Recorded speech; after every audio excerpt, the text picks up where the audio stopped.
I'm Princess. I am interested in a lot of things, so this channel will be a mix of stuff: books, nature, adventure, lots of stuff. But today I want to kick off with a video about books because I love reading. March is also Women's Month, and so I want to feature books by women authors. This is not really a recommendation list, but just a general list of books that I have read and loved, and I would like to share them with you. Let's start off with nonfiction. First on the list is It's What I Do, A Photographer's Life of Love and War by Lynsey Addario. This book has been on my wish list for so long since I saw it under the nominees of memoirs in the Goodreads Choice Awards. I'm interested in photography and I got curious about what it's like to cover war. I was finally able to get a copy of this book from A Big Bad Wolf quote. I avoided that book sale for years so I could finish my to-be-read pile before I buy a new book. I promise I keep breaking, but Big Bad Wolf went online last year and there's nothing to stop me from the temptation anymore. I'm still pretty happy about the purchase though. Anyway, back to the book. Lynsey Addario covered stories in war zones such as in Iraq, Afghanistan, and Libya. It would seem such a risky job, but documenting conflicts is when she feels more alive. It's her life's mission to bring out these kinds of stories so that people would learn about the lives at stake. Alongside her journey of being a photographer, Addario also shared her personal life, how she momentarily escapes war zones and take a break so she could get back with a clearer mind on the field. It's knowing when to step back and get a hold of your own life. The book also featured her stunning photographs, some of which were actually not published before. For an aspiring photographer like me, her story and photos were really inspiring. I love collecting quotes, so here are some lines I loved from the book. Under it all, however, are the things that sustain us and bring us together. The privilege of witnessing things that others do not. An idealistic belief that a photograph might affect people's souls. The thrill of creating art and contributing to the world's database of knowledge. When I return home and rationally consider the risks, the choices are difficult. But when I am doing my work, I am alive and I am me. It's what I do. I'm sure there are other versions of happiness, but this one is mine. Here's another one. I choose to live in peace and witness war, to experience the worst in people, but to remember the beauty. Next book is still a memoir, Educated by Tara Westover. I got curious about this book because Anna Akana is Harris recommended it. This book is about Tara Westover's experience living in a Mormon survivalist family and how education played a part in diverting her to a different path. Reading this book made me feel uncomfortable. Not that it's bad, it just evoked a lot of emotions from me. It made me angry at how her family treated her, but at the same time, I admired Westover's strength and courage to deal with that intense level of pain and suffering. One thing I picked up from this book is that choosing your own path would not make everyone happy, and you may hurt people along the way, especially if they expected something else from you. But it's your life, and you have to define it on your own terms. This is the quote that I could relate to the most.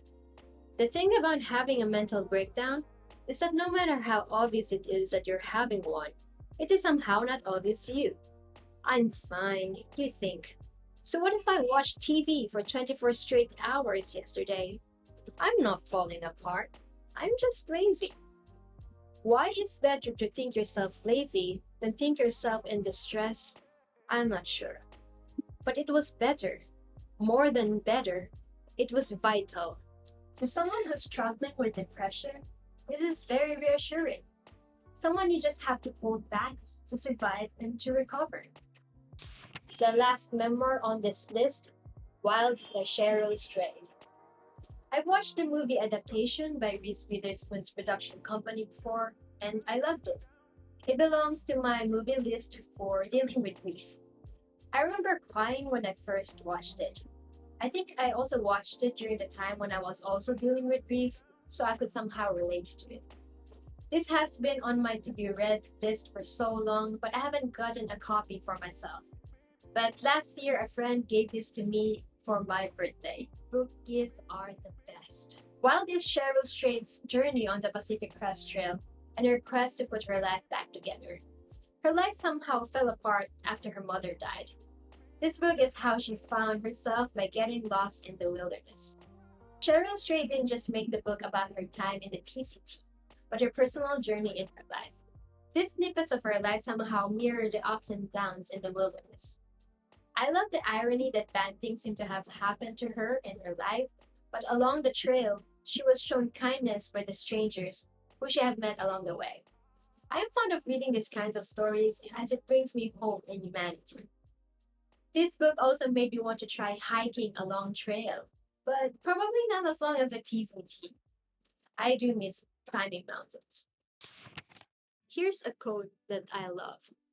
It had only to do with how it felt to be in the wild, with what it was like to walk for miles for no reason other than to witness the accumulation of trees and meadows, mountains and deserts, streams and rocks, rivers and grasses, sunrises and sunsets. The experience was powerful and fundamental. It seemed to me that it had always felt like this to be a human in the wild. And as long as the wild existed, it would always feel this way. Here's another quote that I love. It was my life, like all lives, mysterious and irrevocable and sacred. So very close, so very present, so very belonging to me. How wild it was to let it be. All three members actually had a brilliant last sentence that connects their story to the book title. You know how you would summarize your thesis into one page. These girls really nailed those last sentences. I'm actually not really into reading memoirs, but I recently discovered these wonderful books about the lives of these women, and now I'm interested to read more. Okay, we're done with memoirs, so now let's go to fiction. Both of the following books are actually mystery novels. I'm also not fond of reading mystery and crime, but these two books caught my interest and I didn't regret picking them up. Were the Crawdads Sing by Delia Owens.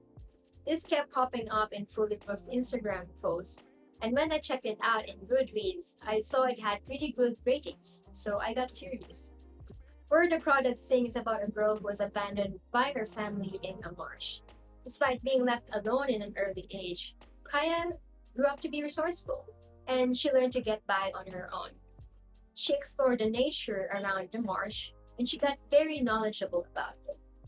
Despite being a smart, independent woman, she was discriminated by the people in the town for being the weird one. She was later suspected in a murder that took place in the marsh. I really like the story. It's a combination of different themes: nature appreciation, social injustice, with a spice of romance and crime. I just couldn't put it down. I could also relate to Kaya, an independent girl who likes birds. That sounds like me. Kaya also showed that being alone doesn't have to be lonely, especially when you're surrounded by nature, a place full of life. Here's a quote I picked up from the book. It's by another character, Tate. Let's face it, a lot of times life doesn't work out. Yet, even when it fails, it connects you to others, and in the end, that is all you have: the connections. Reese Witherspoon's production company also made a movie adaptation of this book, and it's about to come out this year. I'm pretty excited to see it. The last book on this list is Smaller and Smaller Circles by a Filipino author, Maria Felisa Batacan, or F.H. Batacan. I learned about Smaller and Smaller Circles from the recommended readings for our English literature class in college. It's about two priests uncovering the mystery behind the murders of young boys in Payatas, a dump site in Manila. I don't really like gory stuff, so the first few pages were stomach churning for me as they investigated a corpse. In spite of the discomforts I felt, I pressed on because it was an enjoyable read. I read this a couple of times because it was just that good. Also because I had to make a script for a mini movie adaptation class. There's actually also a movie adaptation of this book, but I would recommend you just stick with this book. This is the quote that stuck with me. My life can't just be interesting, it has to be meaningful. The title of the book was a mystery to me. I only understood it when a friend explained it to me. So it's like a dart board where the circles get smaller and smaller as it gets near the bullseye. I think that's quite a witty title. And that's my list of books by women authors. There are still tons of books written by remarkable women, and perhaps I'll do another one next year. I don't know. If you read a wonderful book by women, comment it down below. And thank you so much for watching.